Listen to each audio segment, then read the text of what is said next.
Introduction. Every author, I suppose, has in mind a setting in which readers of his or her work could benefit from having read it. Mine is the proverbial office water cooler, where opinions are shared and gossips is exchanged.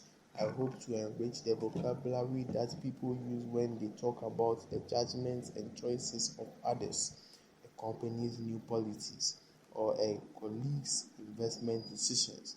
Why be concerned with gossip?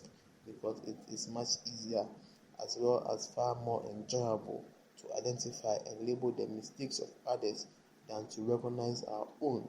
Questioning what we believe and want is difficult at the best of times, and especially difficult when we most need to do it. But we can benefit from the informed opinions of others. Many of us spontaneously anticipate how friends and colleagues will evaluate our choices. The quality and content of these anticipated judgments therefore matter. These expectations of intelligent gossip is a powerful motive for serious self-criticism, more powerful than New Year resolutions to improve one's decision-making at home and at work.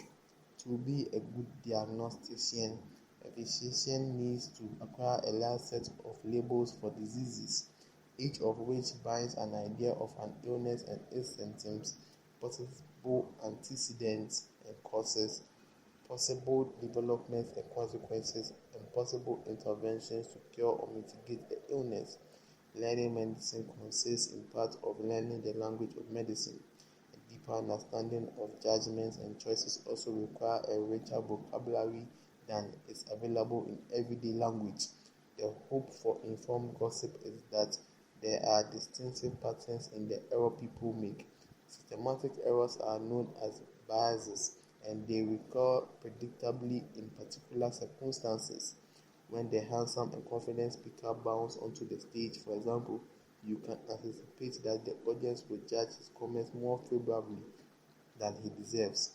The availability of a diagnostic label for this basis, the halo effect, makes it easier to anticipate, recognize, and understand.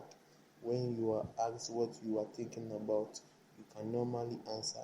You believe you know what goes on in your mind, which often consists of one conscious thought leading into an orderly way of another. But that is not the only way the mind works, nor indeed is that the typical way.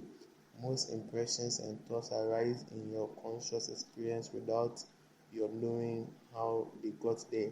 You cannot traject how you came to believe that there is a lamp on the desk in front of you, or how you detect a hint of irritation in your spouse's voice on the telephone, or how you managed to avoid a threat on the road before you became consciously aware of it. The mental work that produces impressions, intuitions, and many decisions goes into the silence in our mind. Much of the discussion in this book is about biases of intuition. However, the focus on error does not denigrate human intelligence any more than the attention to diseases in medical texts denies good health. Most of us are healthy most of the time, and most of our judgments and actions are appropriate most of the time. As we navigate our lives, we normally allow ourselves to be guided by impressions and feelings, and the confidence we have in our intuitive beliefs and preferences is usually justified, but not always. We are often confident even when we are wrong, and an objective observer is more likely to detect our errors than we are. So this is my aim for water cooler conservations. Improve the ability to identify and understand errors of judgment and choice in others, and eventually in ourselves, by providing a richer and more precise language to discuss them. In at least some cases, an accurate diagnosis may suggest an intervention to limit the damage that bad judgments and choices often cause.